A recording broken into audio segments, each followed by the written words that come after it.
Fala pessoal, Carol na área, trazendo mais um vídeo aqui no canal. E no vídeo de hoje eu vou contar para vocês sobre um caso que alguns de vocês me pediram muito aqui nos comentários, que se trata do massacre de Suzano, que aconteceu numa escola na cidade de Suzano, em São Paulo, no ano de 2019. Se você se interessa por esse tipo de conteúdo, de casos criminais, mistérios, eu convido você a se inscrever aqui no canal.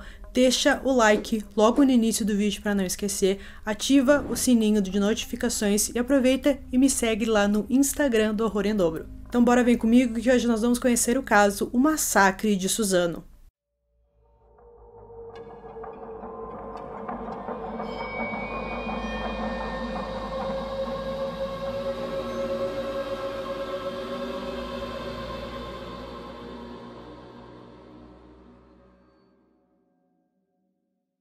Suzano é um município brasileiro do estado de São Paulo, localizado na região metropolitana de São Paulo e do Alto Tietê, e fica a cerca de 34 quilômetros da capital. Guilherme Talci Monteiro, de 17 anos, morava com seus avós, já que sua mãe não tinha condições de criá-lo, pois era uma usuária de drogas. Segundo seus familiares, Guilherme largou a escola estadual Professor Raul Brasil, localizada em Suzano, no ano de 2018, pois dizia que sofria bullying de seus colegas por ter muitas espinhas em seu rosto. Ele era o melhor amigo de Luiz Henrique de Castro, que tinha 25 anos no ano de 2019, e os dois cresceram na mesma rua e eram amigos inseparáveis desde então. Eles passavam horas em uma lan house e também gostavam de ir até um shopping local. Luiz morava com seus pais e os seus irmãos e trabalhava com jardinagem em uma empresa na zona leste de São Paulo. Ele também estudou na mesma escola em que Guilherme, mas concluiu o ensino médio em um supletivo em outra escola. Em sua adolescência, nunca demonstrou nenhum comportamento incomum e nunca teve problemas na escola. Guilherme estava em busca de um emprego e o pai do Luiz disse que ia conseguir para ele uma vaga num serviço de limpeza onde ele trabalhava. E o garoto, por enquanto, estava só conseguindo um bico para ter o seu próprio dinheiro. E lá no fim de 2018, a sua avó faleceu, a avó que morava com ele, e aquilo foi um golpe muito forte para o garoto, e a partir desse momento ele começou a demonstrar uns sintomas de depressão. Os garotos passavam um bom tempo na lan house, como eu falei para vocês, e eles eram conhecidos por serem fechados, seletivos e xingavam muito quando jogavam esses jogos online na lan house. Em um dia, a atendente dessa lan house percebeu um pingente com uma suástica nazista no pescoço de um deles, e depois disso, os dois passaram a ser vistos com cautela pelo pessoal da lan house, e os familiares dos meninos falaram que nunca viram eles utilizando qualquer esse tipo de símbolo na roupa ou em qualquer outra coisa. No dia 13 de março de 2019, perto das 9h30 da manhã, Guilherme e Luiz, utilizando um carro branco, eles estacionaram o carro na frente da escola Raul Brasil e entraram pela porta da frente, que estava aberta. O Guilherme chegou e conversou com uma das funcionárias da escola que ele queria fazer a sua rematrícula, e ninguém achou aquilo estranho porque os meninos eram ex-alunos, então eles eram conhecidos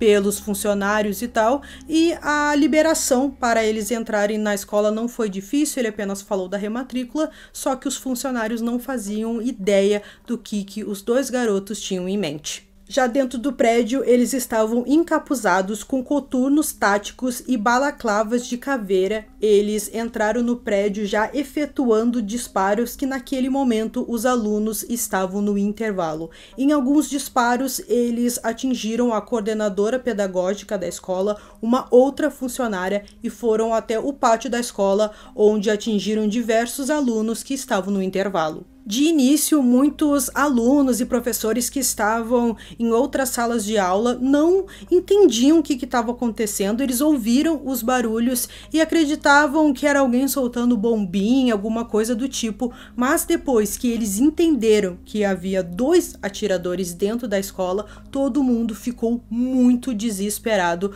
Os garotos simplesmente atiravam em qualquer um que passasse pela sua frente, enquanto o Guilherme atirava, o Luiz, ele acertava as pessoas que já estavam caídas no chão pelos disparos com uma machadinha e também com dardos. Um dos atiradores correu atrás dos alunos no pátio da escola, mas como o portão estava aberto, muitos conseguiram fugir por causa disso. Um deles até aparece na rua correndo atrás dos alunos, mas ele percebe a chegada da polícia e com isso ele retorna para o prédio, se encontra com um outro atirador e eles veem que é o fim da linha para eles, que a polícia está chegando e também os outros alunos que escaparam estavam trancados junto com alguns professores na sala de aula, então não tinha praticamente mais nenhuma vítima para eles e eles decidiram pôr um fim naquele massacre. Então o Guilherme deu um tiro no Luiz, que foi fatal, e depois ele tirou a própria vida num dos corredores da escola.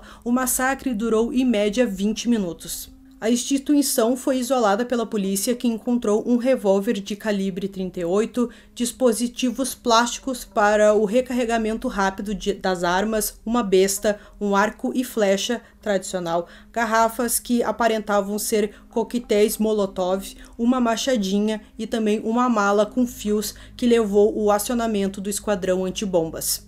Duas vítimas fatais eram funcionárias da escola. A primeira a receber os disparos foi Marielle Ferreira Vieiro Umeso, a coordenadora pedagógica da escola.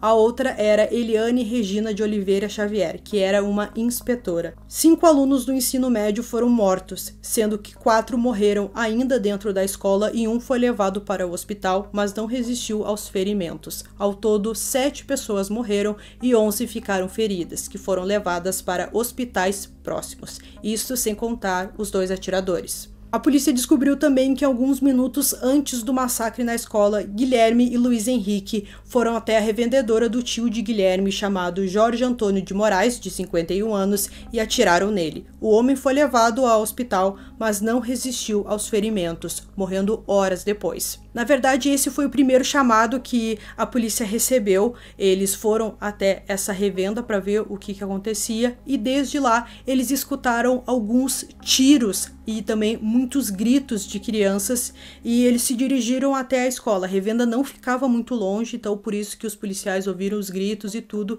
até que eles chegaram e se depararam com um massacre. Segundo as investigações, além de Jorge, eles também planejavam matar mais uma pessoa, um eletricista que era vizinho do Luiz Henrique, que seria morto por ele, pois haviam tido um desentendimento alguns meses antes. Foi mais ou menos um pacto que eles fizeram, que cada um tiraria a vida de alguma pessoa que não gostava, que teve algum problema no passado, antes de realizar o massacre na escola. 1h30 antes do ataque à escola, o Luiz Henrique foi até a casa desse tal vizinho. Ele encontrou o portão da casa do vizinho trancado, ele chamou várias vezes, mas o vizinho simplesmente não atendeu, ele não estava em casa naquele momento, então por não estar em casa, ele ficou a salvo. A polícia concluiu que os dois pediram ajuda para realizar o massacre em fóruns online de apologia ao terrorismo e também à violência. Eles buscaram informações sobre como fazer o ataque e também como conseguir essas armas.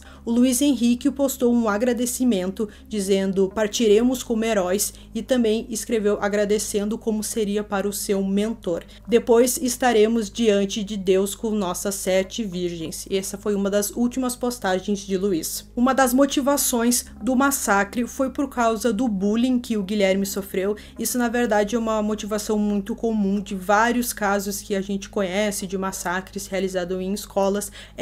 O motivo do bullying é um motivo muito forte e nesse caso não foi diferente. E os dois também queriam superar o massacre que aconteceu nos Estados Unidos, que ficou conhecido como o massacre de Columbine, que também é outro motivo muito forte, que na maioria dos massacres também muitos se espelham nos 2 atiradores de Columbine. Um terceiro suspenso que não participou do ato e esteve envolvido diretamente afirmou que eles também tinham a intenção de realizar alguns estupros durante o massacre. A justiça condenou um jovem de 17 anos acusado de ser o terceiro envolvido no massacre, que foi internado provisoriamente por 45 dias em uma unidade da Fundação Casa. Na casa do adolescente, os policiais encontraram desenhos de pessoas mortas, mensagens criptografadas e uma bota militar muito semelhante às achadas na casa dos dois atiradores. Um vídeo mostra o Guilherme e o jovem de 17 anos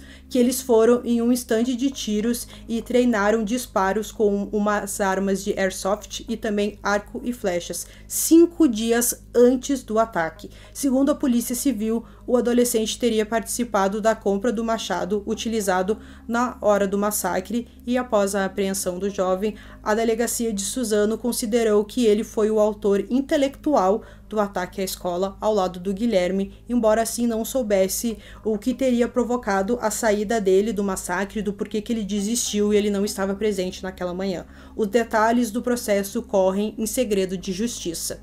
A defesa desse jovem de 17 anos disse que o garoto não tinha nenhum envolvimento no caso e que ele nem sabia que os responsáveis pelo massacre de Suzano foram o Guilherme e o Luiz. Isso porque eles mostraram algumas mensagens que esse jovem trocou com o Guilherme naquela manhã. Ele falou do tiroteio e tal e conversou com o Guilherme, só que é claro, o Guilherme não respondeu essas mensagens e ele também não sabia que os dois eram os atiradores. Ele comentou sobre o tiroteio e depois ele entendeu que os dois eram os responsáveis por aquilo e ele até ficou irritado com o Guilherme por causa disso. Falando um pouco sobre Columbine e como que os garotos conheceram esse caso, esse suposto terceiro participante do caso, do crime, ele apresentou esse caso de Columbine para o Guilherme no ano de 2015. E depois disso, o Guilherme junto com o Luiz Henrique, eles elaboraram um ataque reproduzindo em parte os passos dos criminosos da escola americana. Em Columbine, a maioria das mortes ocorreu na biblioteca e em Suzano, um dos alvos era o prédio de centro de línguas, que recebia jovens de outras cidades. Em Columbine, o professor Dave Sanders foi morto enquanto tentava salvar os alunos e em Suzano, a professora Jussara de Mello conseguiu barrar a entrada do centro enquanto o Guilherme gritava: "Hoje vai morrer todo mundo". Como no caso americano, esse também foi planejado por meses. Nas redes sociais de Guilherme Talci, a polícia encontrou imagens dele com o rosto coberto, fazendo gestos ofensivos e também utilizando armas. Ele postou as fotos alguns minutos antes de iniciar o massacre em Suzano. Um ano após o massacre, o túmulo de um dos jovens responsáveis pelo massacre volta e meia recebe admiradores que até acendem velas em sua homenagem. Então, pessoal, concluindo mais esse caso aqui para vocês, mais um massacre que eu trouxe, esse muito recente, apenas do ano de 2019, nem eu me lembrava que era um massacre tão recente e que também choca muito, que envolve adolescentes, como o de Columbine, como outros que eu já trouxe aqui para vocês. E um fator que sempre é dito nesses massacres é a questão do bullying, que acontece muito nas escolas.